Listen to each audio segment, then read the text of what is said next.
So you changed course then, did you? Yes, I went to medicine. So then I had 6 years medicine In where?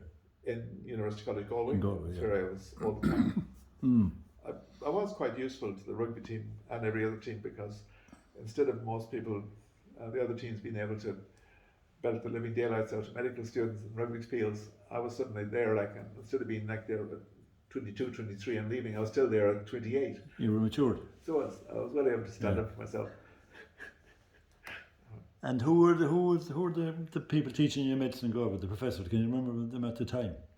Well, I'm sure you do, yeah. But Oh, yeah, well, in the beginning, I mean, I suppose we were doing the undergraduates first, like Turlock Fitzgerald and Mayo Fitzgerald in anatomy were probably the ones that I remember most.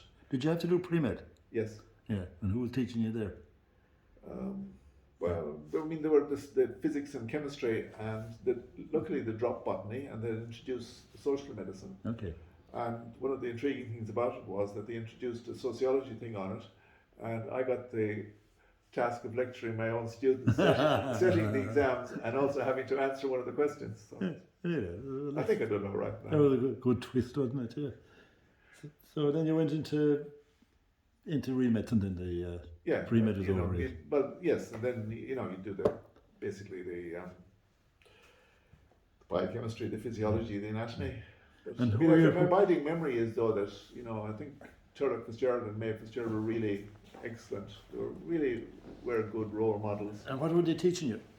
Well, just the basic anatomy, I suppose. Anatomy, yeah. Anatomy and histology. And were they a husband and wife team? Yes, Oh, they had they been were. in the States and come back, but they had a lot of new approaches and a lot of new teaching aids as well, so it was quite good. And then you had the biochemistry and the physiology. What year was this? That would be 74, 5, 6. Oh, yeah. 4, 5, yeah. And when you went into clinical years. medicine, who were the professors there at the time? Well, it was in pathology, you had John Kennedy, and you had the effervescent Malcolm Little, and who else you had? Pharmacology. Was it Hooker? Oh no, Hooker was biochemistry. Yeah. And medicine?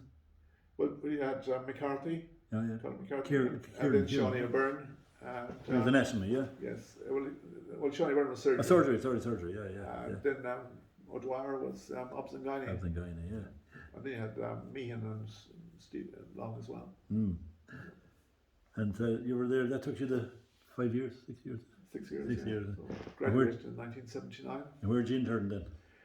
In Castlebar for the first 6 months, in medicine with Con Lucy, Tommy Staunton, and then back with Bernie Murphy in Galway. Okay, yeah. And then the following year I was lucky enough to get, my first job was actually obs and gynae down in Ballinasloe, so I had with Conor Carr, yeah, he was the main Hewitt, member. and Woodard. So it was very good, they were very proactive and quite good. And then I came back and did peds in Galway with McNichol and O'Donovan. Yeah. It was good, yeah. And then? Then I did, I think I did 6 months casualty emergency department and 6 months psychiatry with Tom Fahey. And then I did a year's medicine with Harry Hitchcock out in Merlin Park. So we looked after a lot of TB patients and general internal medicine, that type of stuff. Was there much TB that time? No, not very disease much. off, disease. Yeah, we looked after most of the females from the west of Ireland, really from Clare to Donegal. And the most you'd have on the ward would be about 2 or 3, sometimes maybe 4. Yeah. But once they became non-infective or weren't excreting the bacteria, just kind of, it wasn't a risk. It's pretty rare nowadays, isn't it? Oh, it is, yeah. It's mainly a reactivation of some gone focus, something that... And did you see anybody die from it? No. No, nobody died. And what was the treatment in them days? Oh, it was triple therapy. Yeah. But sometimes, in the latter years, you'd realise, that people put on steroids and he might be a focus for reactivating it. Yeah. Did you see that happen? You did? Oh, yeah. But no big deal. You just treat it. You'd often, if you'd realise this is what's going on, you'd probably try and modify the treatment a bit and get a control. Yeah. So where do you go next? After that, I had all my teaching jobs done, so I went and we applied to get some teaching positions, but there were no teaching schemes. or GP schemes. There was only 2 people getting in every 6 months, so it was nearly impossible to get into.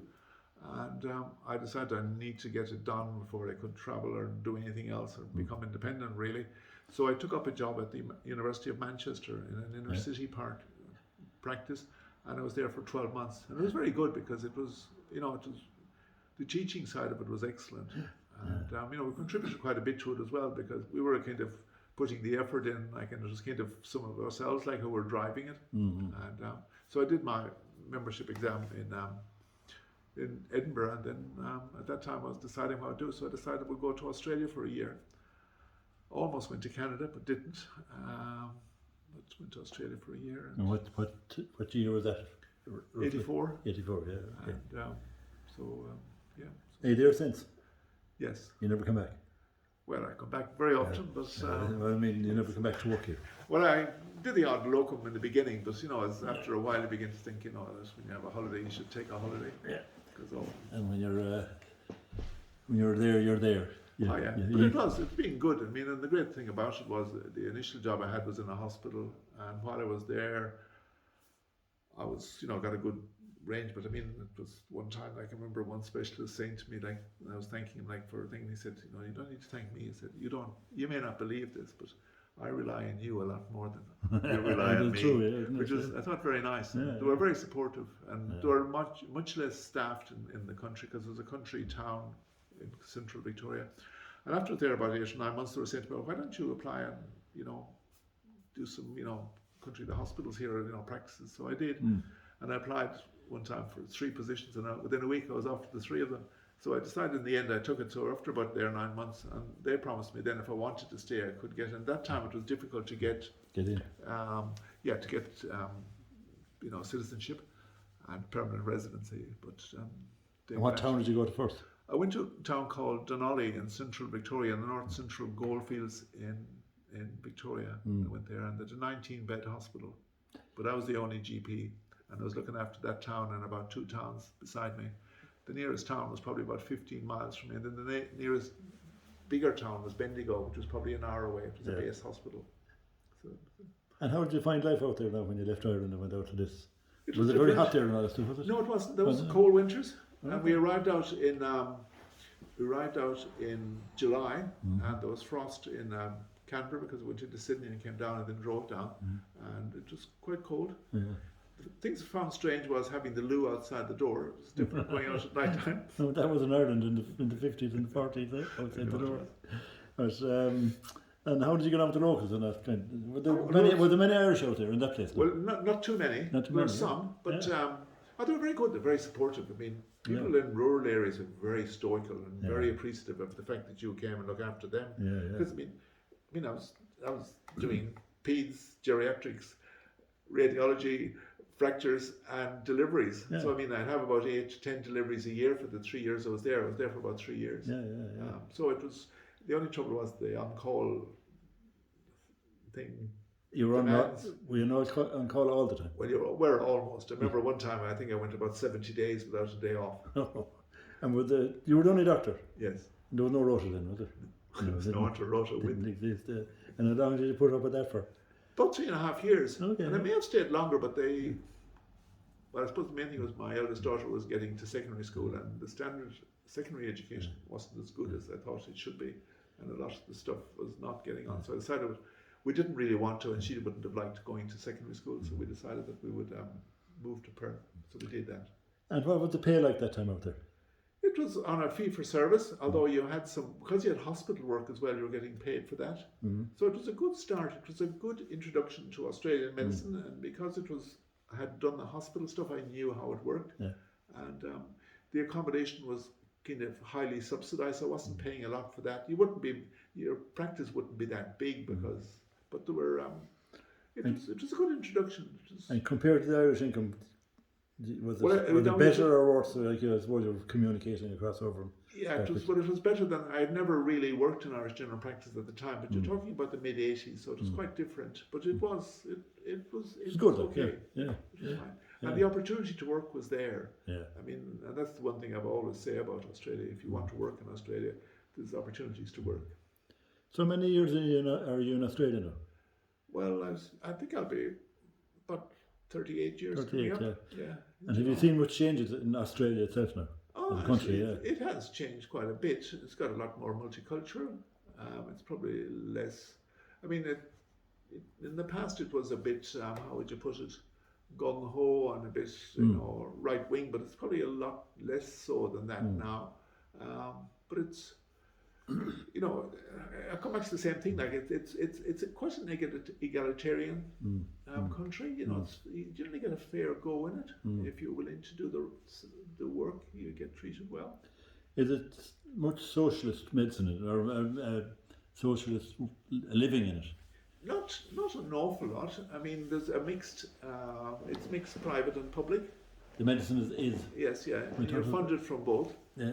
I mean, everybody has a basic Medicare card, but you couldn't run a practice on the Medicare funding unless you saw everybody about every 3.5 minutes because the money wouldn't be there. But if you want to employ staff, so you would really need some subsidy, and there isn't a lot of subsidy in that regard put into general practice. There's not that much support. No. It's good. It's getting good over here now, isn't it? Yeah. It's a lot better. I think it's better over here. Yeah.